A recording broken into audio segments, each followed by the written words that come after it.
En esta sesión vamos a tratar de una cuestión cuyo título es María, Madre de Dios y Madre nuestra, en la enseñanza de San José María. Ya se ve por el título de la cuestión que hay como dos elementos, dos partes distintas. Una primera parte es María, Madre de Dios y Madre nuestra. Ahí, de este modo, queda enunciado un tema central del patrimonio mariológico cristiano, sobre el cual existe un consenso doctrinal amplísimo y un importante caudal bibliográfico. El Concilio Vaticano II, por ejemplo, lo expresa de una manera sencilla y directa con estas palabras.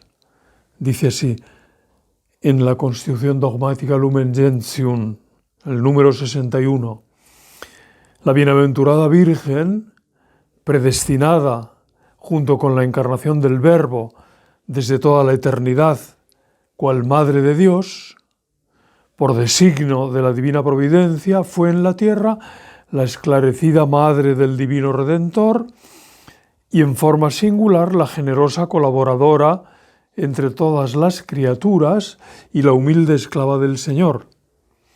Concibiendo a Cristo, engendrándolo, alimentándolo, presentándolo en el templo al Padre, padeciendo con su Hijo mientras Él moría en la cruz, cooperó en forma del todo singular por la obediencia, la fe, la esperanza y la encendida caridad en la restauración de la vida sobrenatural de las almas. Por tal motivo es nuestra Madre en el orden de la gracia, Madre de Dios y Madre nuestra. En la segunda parte del título que hemos enunciado queda precisado el ámbito, podríamos decir, el ámbito teológico espiritual en el que situamos el estudio de esta cuestión. Tal ámbito es la enseñanza de San José María. Enseñanza de San José María dotada de acentos propios dentro del patrimonio común. Uno de esos acentos, precisamente, es, a mi entender, el más evidente, el primero, es la unidad con la que habitualmente San José María menciona esa doble advocación. Siempre es Madre de Dios, Madre nuestra, o expresiones semejantes. Para comprobarlo basta espigar en los textos homiléticos de San José María, en los textos marianos, para ver cómo efectivamente esa unidad está mencionada docenas de veces. Bien, antes de detenerme en este segundo aspecto de la cuestión, vamos a decir lo específico de nuestro tema, voy a centrar un poco el discurso en destacar el contenido teológico de la expresión Madre de Dios, Madre nuestra, de la realidad de que María haya sido proclamada por Dios mismo Madre de Dios y Madre nuestra. Es preciso señalar, así lo pienso, es preciso señalar, destacar que la maternidad espiritual de María, inseparablemente unida a su maternidad divina, como ya quedó establecido en el Calvario, en esta unidad se encierra una cuestión teológica de primera magnitud. Las indicaciones del Señor en la cruz, ecce filius tuus, ecce mater tua, estas palabras pronunciadas por Cristo en el ocaso de su vida terrena, en el ocaso de su misión terrena, cabría decir, estas palabras que son como una postrema revelación que va a dar paso al consummatum est, en ella, como digo, en esas palabras se manifiestan una voluntad divina dispositiva en el plano de la economía de la salvación. Consideradas teológicamente, pienso que no cabe concebirlas de otro modo. La misión materna de María respecto al Hijo que ha engendrado y ha acompañado fielmente hasta el Calvario. Esta maternidad de María queda, por así decir, acrecentada en aquel momento trascendente del Calvario, acrecentada en referencia a aquellos que le son confiados como hijos por su Hijo. Este hecho constituye un punto de luz importante dentro de la doctrina revelada, tanto en el ámbito mariológico como en el eclesiológico. La encomienda como hijos a su madre, de los que Jesucristo considera suyos, porque le han sido dados por el Padre, como él mismo dice,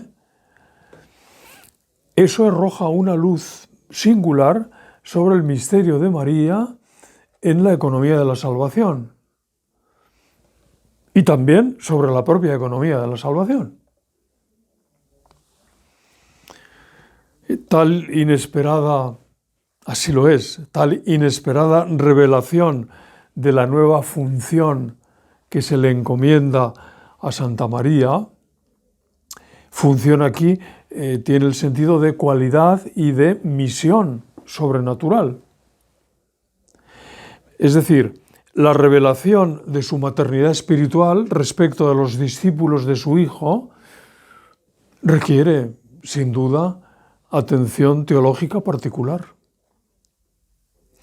Viniendo, como viene, de labios de Jesucristo y englobando a todos sus discípulos, a su madre y a todos sus discípulos, como siempre lo ha entendido la Iglesia, es justo sostener que en la proclamación de la maternidad espiritual de María se declara y se establece al mismo tiempo un rasgo propio de la Iglesia naciente.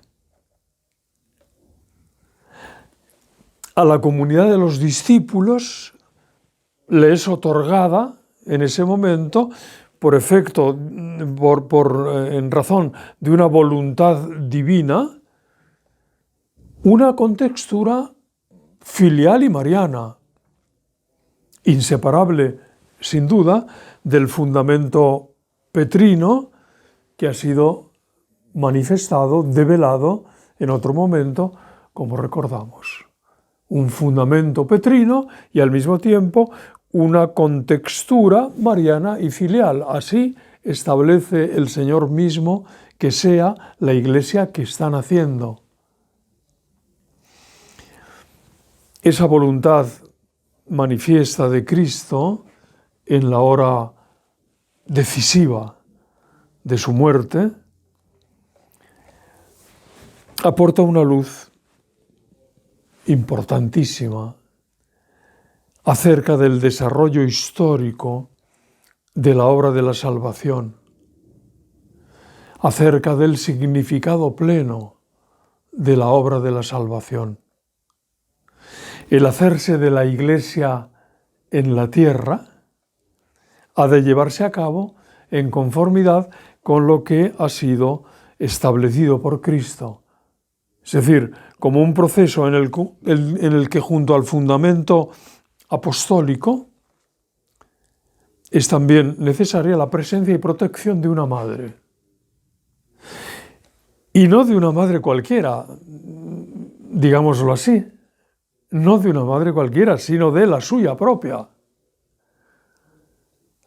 Así pues, cabe decir que en la entraña cristocéntrica de la salvación hay también, junto a la apostólica, una esencial componente materno-filial, asumida por María como misión propia y por los fieles como rasgo originario.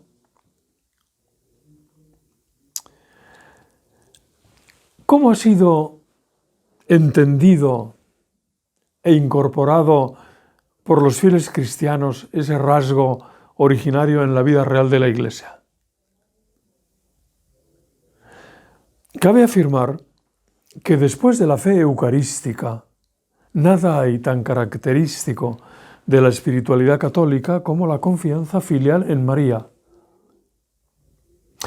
En el pueblo cristiano perdura a través del tiempo el convencimiento de que siendo ella Madre de Dios y Madre de los hijos de Dios, es también, por título propio, eficaz y poderosa intercesora de las gracias necesarias para seguir de cerca a Jesucristo, en medio de las circunstancias favorables o adversas de la vida. Esta convicción persiste como grabada a fuego en la conciencia católica en todo tiempo y lugar. El hecho evidente de la esperanza y confianza puestas en María generación tras generación es un elocuente testimonio de fe global, multisecular, un testimonio de fe en su eficaz protección materna. La maternidad espiritual de María ha sido comprendida por el pueblo de Dios no sólo como una denominación de un título entrañable, sino como realidad de una eficaz función de auxilio, de intercesión, que es como decir de mediación entre su hijo natural y sus hijos espirituales.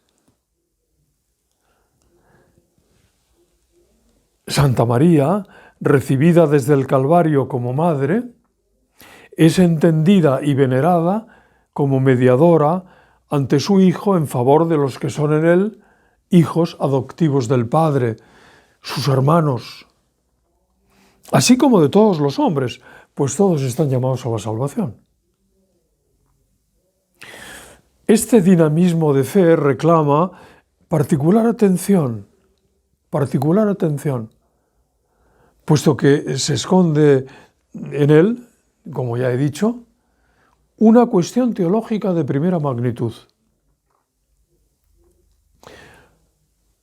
¿Cómo entender mejor la maternidad espiritual de María y su función inseparable de mediación, que nada empaña, puesto que está esencialmente subordinada a ella, la obra del único mediador, que es Cristo?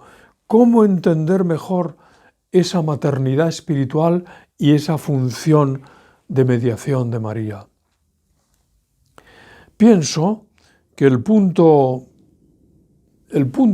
primero de atención, el punto principal de atención está en el acontecimiento mismo del Calvario y desde luego en la figura de aquel que está en la cruz, el Verbo Hijo de Dios hecho hombre, que está llevando a su fin el cumplimiento de la misión recibida y además está revelando máximamente el compromiso de amor de Dios con los hombres.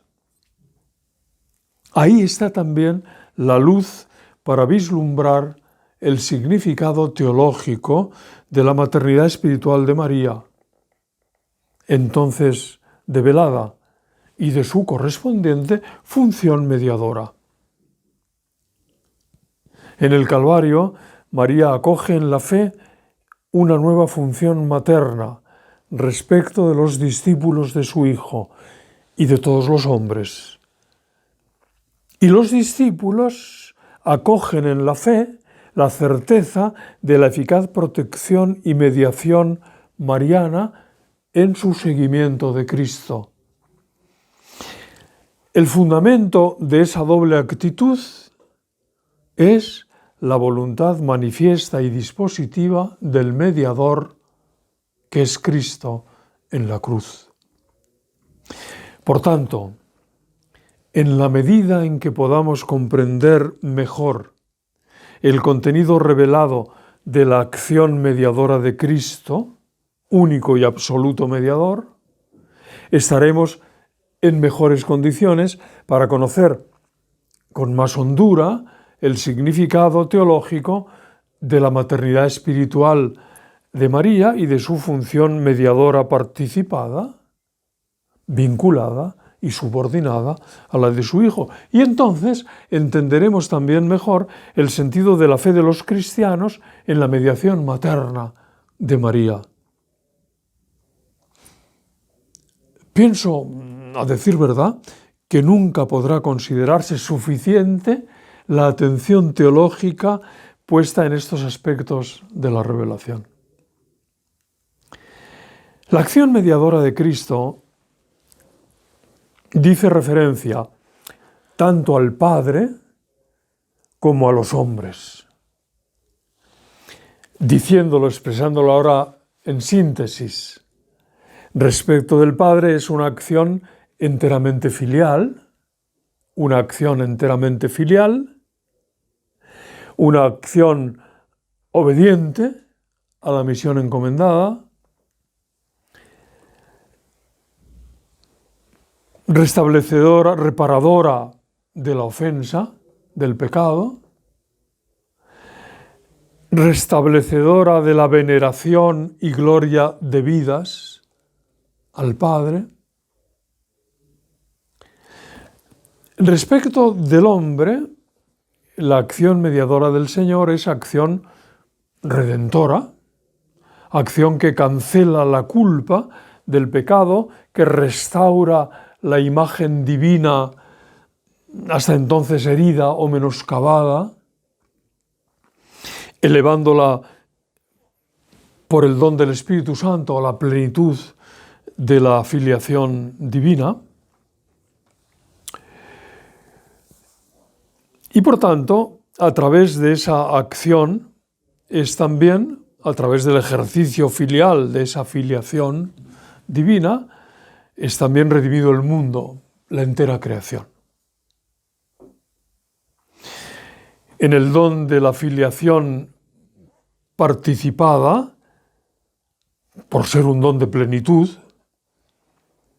se compendia cuanto el Padre nos entrega en el mediador, nos hace hijos suyos, adoptivos. Y ahí se contiene también al mismo tiempo todo lo que nosotros, también en el mediador, en Cristo, debemos entregar al Padre. Una existencia filial a imagen de la del Hijo hecho hombre. En síntesis, por la acción del único y absoluto mediador, que es Cristo, Dios concede al hombre la condición de hijo adoptivo y el hombre ofrece a Dios una existencia enteramente filial, orientada a su gloria, obediente a su voluntad, comprometida en la lucha contra el pecado, comprometida en la salvación de las almas. Esa es la clave de fondo de la mediación de Cristo y es también, en consecuencia, la clave de fondo de la acción mediadora participada de los hijos de Dios en Cristo. Esta clave de fondo se hace realidad de modo eminente, inimaginable, misterioso, en Santa María, que ha sido concebida sin mancha original, que es la llena de gracia. Ella es la hija predilecta del Padre, cuya existencia es enteramente filial,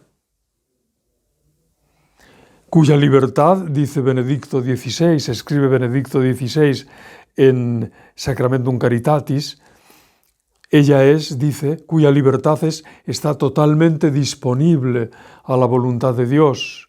Ella es la gran creyente que, llena de confianza, se pone en las manos de Dios, abandonándose a su voluntad. De ahí la grandeza humanamente inalcanzable de su colaboración, de su cooperación participada en la acción del mediador, que es además su hijo. María participa en efecto de la mediación salvífica de Cristo no sólo como hija predilecta del Padre, sino también como madre del mediador y templo del Espíritu Santo, es decir, en un grado único y excelso.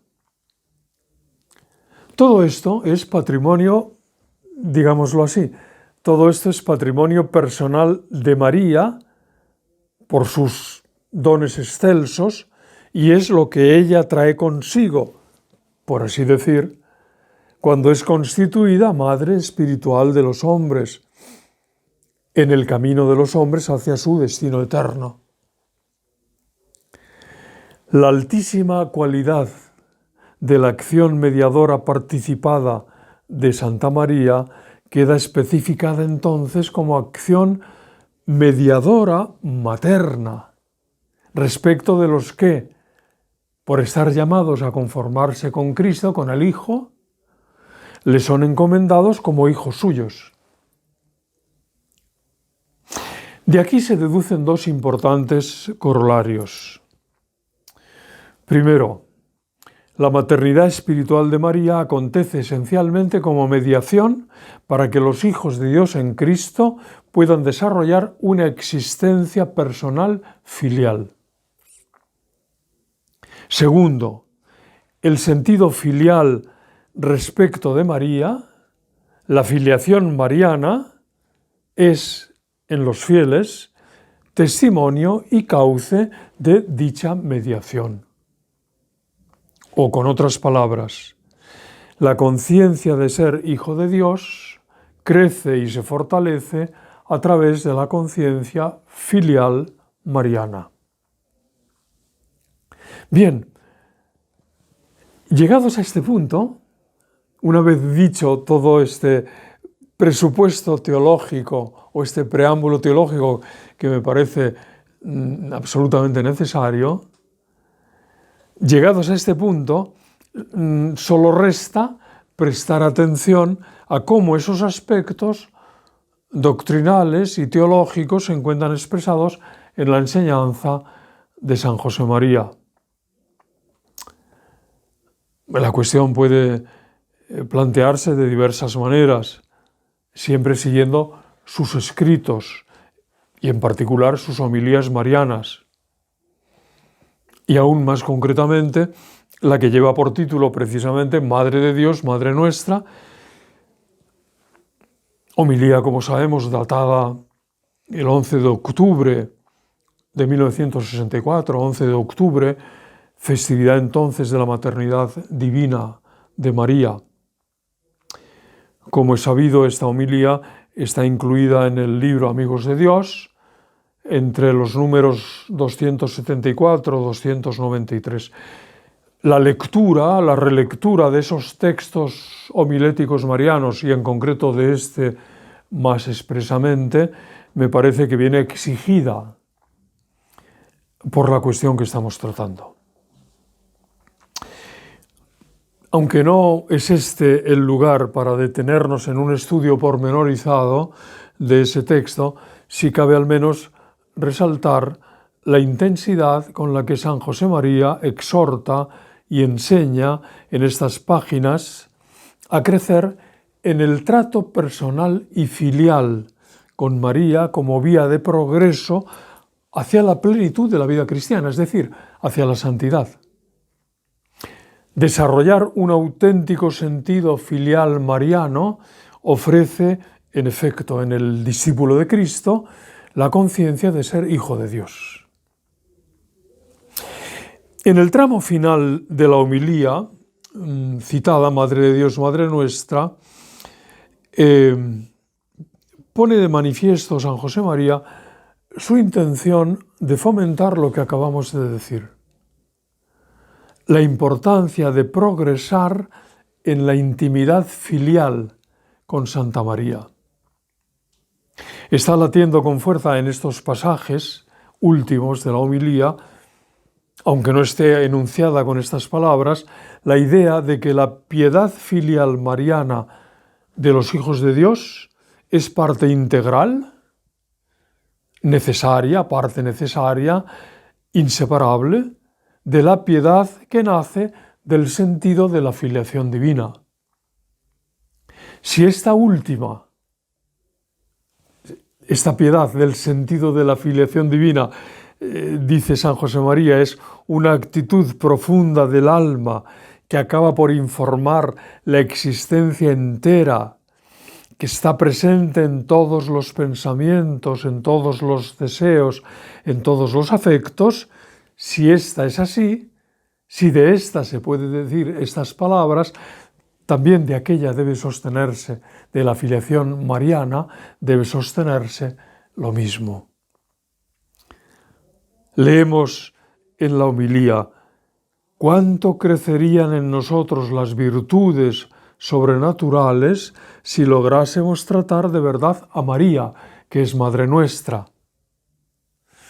Ya vemos, alienta a San José María con esas palabras a poner en práctica el afecto filial a María, el trato de hijos con ella, que lo puede todo delante de Dios y que quiere conceder lo que pedimos. Como se lee poco antes en el mismo texto, María es la llena de gracia, la suma de todas las perfecciones y es madre. Con su poder delante de Dios nos alcanzará lo que le pedimos. Como madre quiere concedérnoslo. Y también como madre entiende y comprende nuestras flaquezas, alienta, excusa, facilita el camino, tiene siempre preparado el remedio, aun cuando parezca que ya nada es posible. Es decir, desarrollar el trato filial con Santa María, intensificar en nuestro corazón la memoria de su cercanía, de su presencia, comportarnos en todo como hijos suyos, aunque sea radicalmente fruto de la gracia, del dinamismo de la gracia, que siempre trae consigo la impronta filial de la semejanza con Cristo. La gracia es cristocéntrica, cristificante. Es al mismo tiempo, ese esfuerzo es también fruto de la libre respuesta fiel, activa del cristiano. Para saberse más hondamente hijo de María, hermano de Jesucristo, hijo de Dios, ofrece la homilía finalmente un consejo que merece ser atentamente leído y meditado. Meditado paso a paso, cabría decir, frase a frase. Dice así: te aconsejo que hagas, si no lo has hecho todavía, tu experiencia particular del amor materno de María. No basta con saber que ella es madre, considerarla de este modo, hablar así de ella. Es tu madre y tú eres su hijo. Te quiere como si fueras el hijo único suyo en este mundo. Trátala en consecuencia, cuéntale todo lo que te pasa, hónrala, quiérela. Nadie lo hará por ti, tan bien como tú, si tú no lo haces. Hacer la experiencia particular, personal del amor materno de María es equivalente a adquirir la conciencia viva de ser hijo suyo, lo cual pide a su vez, junto a la disposición interior de querer serlo, un adiestramiento en acciones concretas, una práctica prolongada.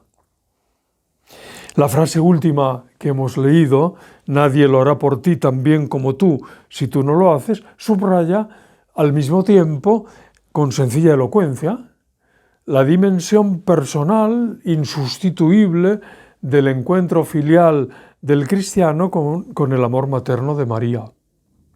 De esta experiencia particular habla San José María en otros pasajes de sus obras, por ejemplo, en un pasaje de otra de sus homilías, en Es Cristo que pasa, donde dice así: Os invito a que hagáis la experiencia, a que descubráis por vosotros mismos, tratando amorosamente a María, abriéndole vuestro corazón, confiándole vuestras alegrías y vuestras penas, pidiéndole que os ayude a conocer y a seguir a Jesús. Esta experiencia del amor materno de María Santísima. Finalizamos estas reflexiones volviendo de nuevo al número antes citado, el número 293 de Amigos de Dios, para destacar, así quiero finalizar, destacar fuertemente el párrafo final, podríamos decir el inestimable párrafo final de ese número, que dice así: te aseguro, no es frecuente en San José María encontrar esta expresión, te aseguro que si emprendes este camino, el camino, decimos nosotros, es el camino de la filiación mariana, del amor filial a María. Si emprendes este camino encontrarás todo el amor de Cristo y te verás metido en esa vida inefable de Dios Padre, Dios Hijo, Dios Espíritu Santo. Uno podría glosar, ¿y qué más queremos? Si uno emprende este camino, enseguida se encontrará metido en esa vida de Dios, del Dios Trino. Pero el texto continúa así: sacarás fuerza para cumplir acabadamente la voluntad de Dios. ¿Y qué es lo que queremos? Te llenarás de deseos de servir a todos los hombres. Serás el cristiano que a veces sueña ser, lleno de obras de caridad y de justicia, alegre y fuerte, comprensivo con los demás y exigente contigo mismo. Bien, ven ustedes con lenguaje espiritual, estas palabras están dando testimonio de la realidad teológica que estamos contemplando. Es decir, el progreso de los hijos de Dios en la vida espiritual, en la praxis moral correspondiente, en la misión apostólica, con otras palabras, la progresión en el camino específico de su identificación con Cristo, que es un camino eclesial, tiene desde su origen, recibida desde su origen remoto, que está situado en el Calvario, esta particular impronta mariana, con la cual ha nacido la Iglesia misma. La impronta del amor filial a María, la huella de la singular función de mediación materna de María entre su hijo natural y sus hijos espirituales, el trazo, en fin, de la inextinguible filiación mariana. Y así terminamos esta sesión. Muchas gracias.